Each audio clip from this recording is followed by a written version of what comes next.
सो आज हम क्या करने जा रहे हैं, आज हम करने जा रहे हैं एक्सरसाइज 5.2 का। तो जो यहाँ पर है ना हमारा 5.2 का 1, 2, 3 एंड 4 क्वेश्चन, ठीक है। हम बस वही करेंगे, 4 क्वेश्चन करेंगे क्योंकि हमें लंबा नहीं चाहिए, छोटा वाला चाहिए और छोटे छोटे में हम सब कुछ सीखेंगे। सो हमारा जो है 5.2 हम यहाँ पर लिखते हैं और करते हैं। लेकिन इससे पहले हम एक बात बोलते हैं कि अगर कोई फंक्शन ऐसा है, जैसे कि पहला वाला क्वेश्चन यहाँ पर क्या दिया गया है कि साइन x² + 5, तो इसको सोल्व करने के लिए मतलब वो FOG ऐसा फंक्शन होता है ना, फॉग ऑफ वाला फंक्शन, यानी कि एक फंक्शन के अंदर दूसरा एक फंक्शन, और लंबा सा प्रोसेस है।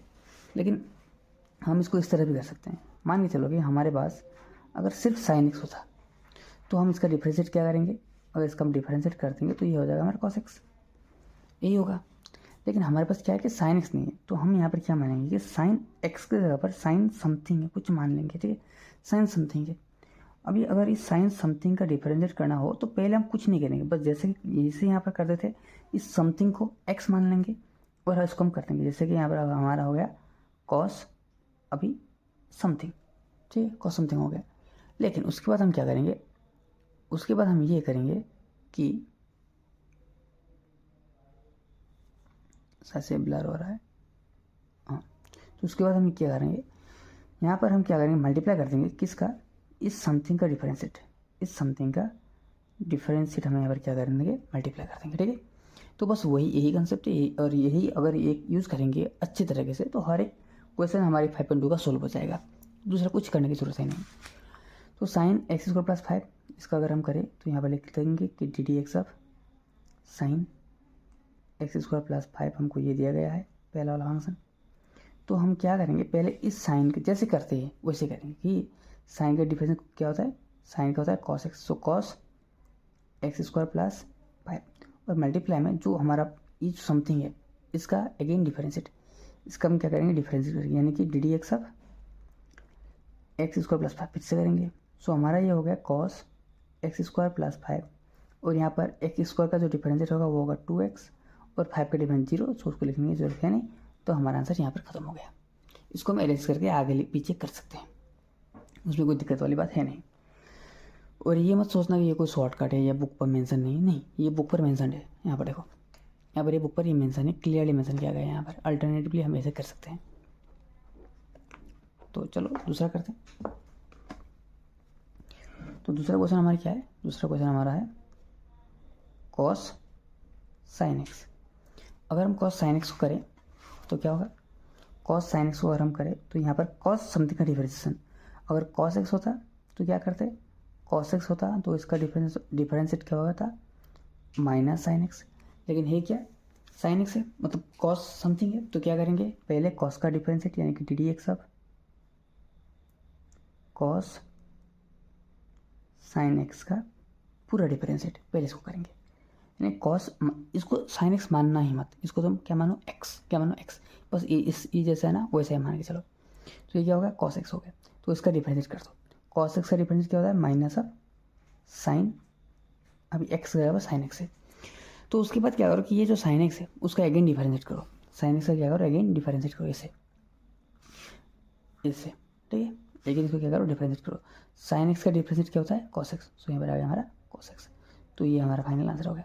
2 स्टेप आंसर है, 2 स्टेप क्वेश्चन से कुछ नहीं करना होता है इस तरह के क्वेश्चन पर। बेकार में तुम लोग डिफरेंशिएशन से डरते हो, मतलब हर कोई नहीं डरता, लेकिन जो डरता है उसके लिए कह रहा हूँ। अभी क्या हुआ कि हमारा डिवाइस ऑफलाइन है, मतलब एयरप्लेन मोड में बनाया गया है पीछे, तो फ़ोन ऑटोमेटिक लॉक होता है। ये हमने खुद से किया हुआ है ताकि अगर हम कभी सो जाए तो फ़ोन ऑटोमेटिक लॉक हो जाए, इसलिए किया गया है। तो इसलिए लॉक हो गया तो वीडियो वहाँ पर कट हो गया, तो दूसरा वीडियो फिर से चालू हो गया, इसको हम फिर से कंबाइन करना पड़ेगा। तो यहाँ पर तीसरा क्या है, साइन ax + b है। अगर हम उसी तरह से जिस तरह से हमने यहाँ पर मेंशन किया है, अगर इसी तरह से यहाँ पर कर ले हम, तो ये होगा हमारा पहले साइन, अगर हम डायरेक्ट कर रहे हैं नहीं तो वरना तुम देख ही लो, फिर ddx सब क्या करेंगे, साइन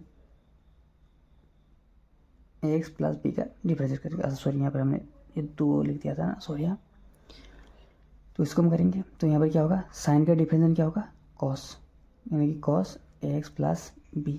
उसके बाद अगेन इसका डिफरेंशिएशन यानी कि ddx ऑफ ax + b का डिफरेंशिएशन होगा। तो ये हो गया हमारा कॉस ax प्लस बी, और इसका अगर हम डिफरेंशिएट करेंगे तो ये d d x of a x का होगा ए, क्या होगा ए, और d d x of b, b मतलब क्या है कॉन्स्टेंट टर्म यानी कि 0। तो यहाँ पर हमारा आंसर खत्म हो गया, इतना ही करना है, कुछ नहीं करना है। अब यहाँ पर देखो 4 नंबर जो चौथा क्वेश्चन है वो क्या है कि सेक टेन इनवर्स ऑफ एक्स। अब यहाँ पर कुछ मत मतलब डरना मत, यहाँ पर सेक पहला एक फंक्शन है, दूसरा एक फंक्शन है, तीसरा एक फंक्शन है, यानी कि 3 फंक्शन यहाँ पर है, लेकिन डोंट वरी प्रोसेस हो ही रहेगा। हम क्या करेंगे, पहले इसका डिफरेंस सेक का मतलब पहले कंप्लीट को ऐसे लिख लो, पहले इसको कंप्लीट ऐसे लिख लो, ठीक है। उसके बाद ये जो सेक है ना उसका डिफरेंशिएट कर दो। सेक का डिफरेंशिएट क्या होता है, सेक एक्स टेन एक्स होता है। तो यहाँ पर हम क्या करेंगे कि सेक एक्स यानी कि एक्स के जबर क्या है 10 एक्स है, तो यहाँ पर लिखेंगे हम 10 अंडर रूट ऑफ एक्स, ठीक है। इतना हो गया। अभी दिखा भी देते कि सेक सॉरी दूसरा पार्ट बना के बुक है। तो इसका जो आंसर होगा ये हम दिखा रहे, रुको इसका आंसर क्या होगा, यहाँ पर लिखा हुआ है ना, किधर गया 5.2। तो हमारे यहाँ क्या रहेगा सेक एक्स, यहाँ पर देखो हमारा इतना आ गया सेक एक्स आ गया, ठीक है सेक एक्स। सो इसका अगर रिप्रेजेंट करेंगे तो सेक एक्स 10x, यानी कि इसका हम अगेन 10x करेंगे तो 10 रूट एक्स। देखो अभी कितना खत्म हुआ, बस इतना, इसका जो सेक था ना इसका रिप्रेजेंट खत्म हो गया, देखिए सेक एक्स 10x इतना हो गया। उसके बाद हमको क्या करना है, दोबारा इसी प्रोसेस को करना है, लेकिन किसके साथ 10x के साथ, यानी कि 10 अभी इसको रूट एक्स है, तो रूट एक्स है तो उसको भी क्या मानो x ही मानो, ठीक है, कुछ दूसरा मत मानो या, तो इसको कर लो। 10x का डिफरेंस क्या होता है, 10x का जो डिफरेंशिएट होता है वो क्या होता है, तो वो है सेक स्क्वायर एक्स। तो इसको हम करेंगे तो यहाँ पर हम लिखेंगे सेक स्क्वायर रूट में एक्स, इतना हो गया।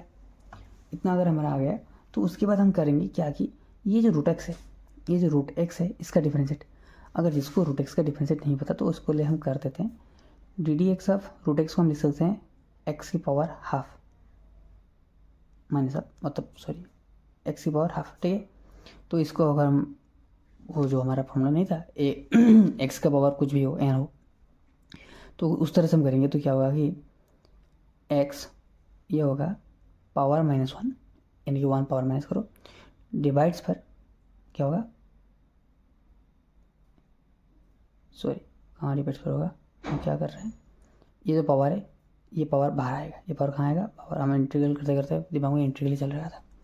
तो यहाँ पर हो गया 1/2, ये हो गया सेक इनवर्स हाफ, यानी कि इसको हम लिख सकते हैं 1/2 रूट एक्स, ऐसे लिख सकते हैं।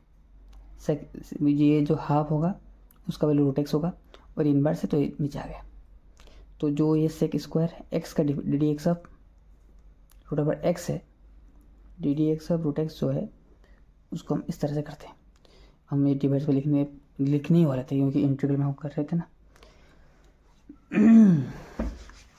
तो यहाँ पर अब क्या होगा, ये रूट एक्स का डिफरेंस यानी कि 1/2, यानी कि इसको होल पार्ट को कौन डिवाइड करेगा, 2 रूट एक्स करेगा, कौन करेगा 2 रूट एक्स।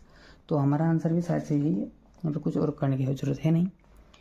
सेक एक्स 10x, सेक एक्स 10x, 10x 10x और 10x और sec square root x divide by 2x। तो ये हमारा आंसर हो गया, 1 स्टेप आंसर, कुछ नहीं किया हमने, पहले इसको डिफरेंशिएट किया, उसके बाद इसको डिफरेंशिएट किया, उसके बाद इसको डिफरेंशिएट किया। एग्जाम पर अगर आ जाए तो डायरेक्ट लिख के मत आना, क्योंकि मार्क्स के अकॉर्डिंग लिखना, अगर 2 मार्क्स है तो इतना कर दो सफिशिएंट है, लेकिन नहीं तुमको अगर कॉन्फिडेंस नहीं हो कि 2 मार्क्स मिलेगा या नहीं तो हर एक स्टेप दिखा दो, बात खत्म, ठीक है। चलो टाटा, आगे जो क्वेश्चन रह गया 5, 6, 7, 8 वो हम नेक्स्ट वीडियो में करेंगे।